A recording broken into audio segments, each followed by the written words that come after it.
Hey, this is Dee who's living on High Vibe, and today I wanted to do a video about dating as a spiritual person. Now, before we start, make sure that you subscribe to my channel, click the bell notification, like the video, all the good karma stuff. Alright, so dating as a spiritual person can be pretty tricky. I had my spiritual awakening 2017, and then I had a really interesting relationship experience. And this is the number one thing that I noticed. I noticed that as a spiritual person, if we do our meditations and really desire something, we work on manifesting. Actually, manifesting a relationship is one of the easiest things to do. So why that is, I don't know. Maybe everybody has their weaknesses and strengths, but for me, like weaknesses and strengths in the sense of manifesting, but for me, for example, there are other things that I feel like I need a lifetime of manifesting experience. But relationship, if I really want it, if I set my mind to it, I kind of like and then the situation, the romantic partner appears. So that is one thing. That is good news, and this is bad news, because secondly, what I noticed that when I manifest fast, I manifest exact mirror of mine. So it's basically manifesting somebody, and this person is going to display all my weaknesses, what triggers me.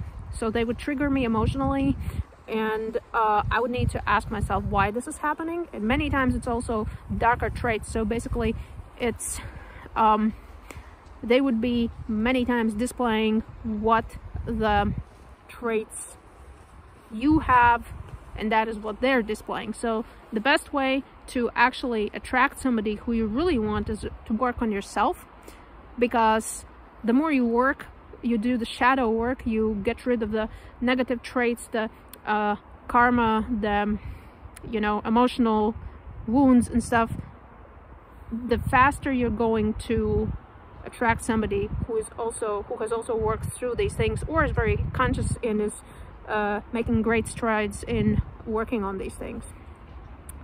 So thirdly, it's very interesting because as a spiritual person, you're going to change in interesting ways. For example, you will want to have your meditation practice, you will want to have a maybe quiet time more often, you might need alone time, you might, pretty much people start doing things like quitting cigarettes. Many times people quit meat, people quit drinking. Not everybody, but a huge bulk of them, right, when I observe online. So what happened to me was I wound up basically quitting eating meat. I had quit smoking actually, like at this point, what, like 16 years ago, when I was like 21 I quit. So that was not something that bothered me.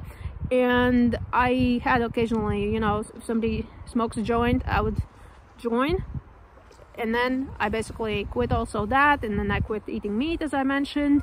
I have my I have my practice for meditation and basically spiritual growth, and I also quit drinking caffeine.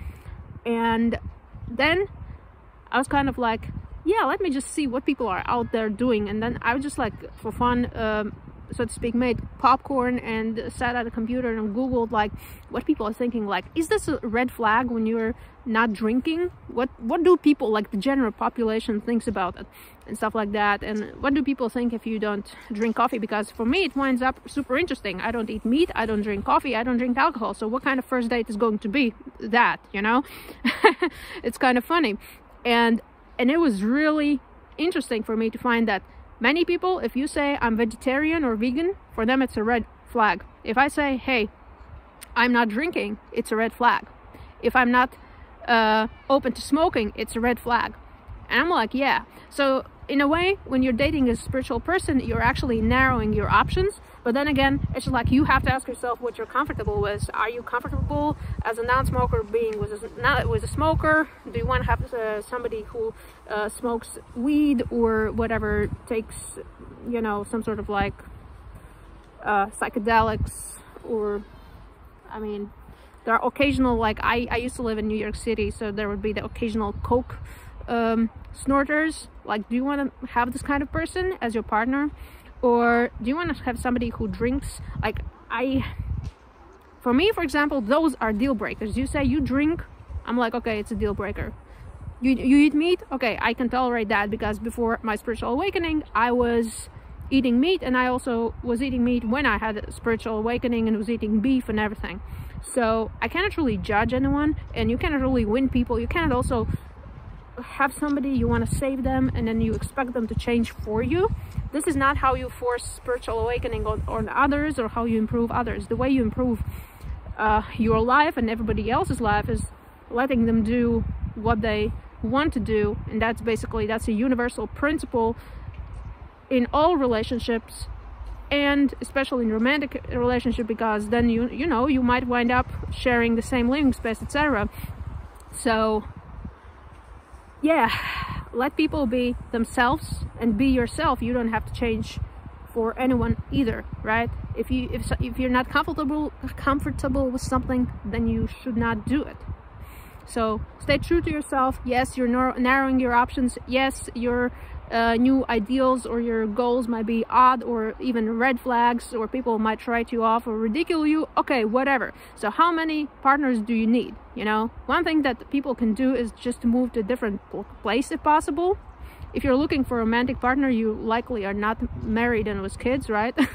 So there's a good chance you'll be able to move elsewhere, or travel a bit and live in different places. Right now, many people are working remote, and many companies, like even some grocery stores in the United States, for example, I know people say, hey, I'm sick and tired of New York City, and then they put people with, even it was like working class jobs, would put in, hey, I want to move to Texas, I want to move to Hawaii, and people would just move to those places within this relatively low paid day job, just to have a different living experience. So even if you are doing something that is not executive level, or something that you can do from home, there might be chances for you to transfer to a better place where you have, like, you know, let's say you live in Vegas and you say, hey, this is not type of environment I want to be there, because the vibe there is pretty much, it's 5 energy, you know, it's all about party, it's about gambling, it's a spiritual thing, you know. It's not good or bad necessary, it is, right? But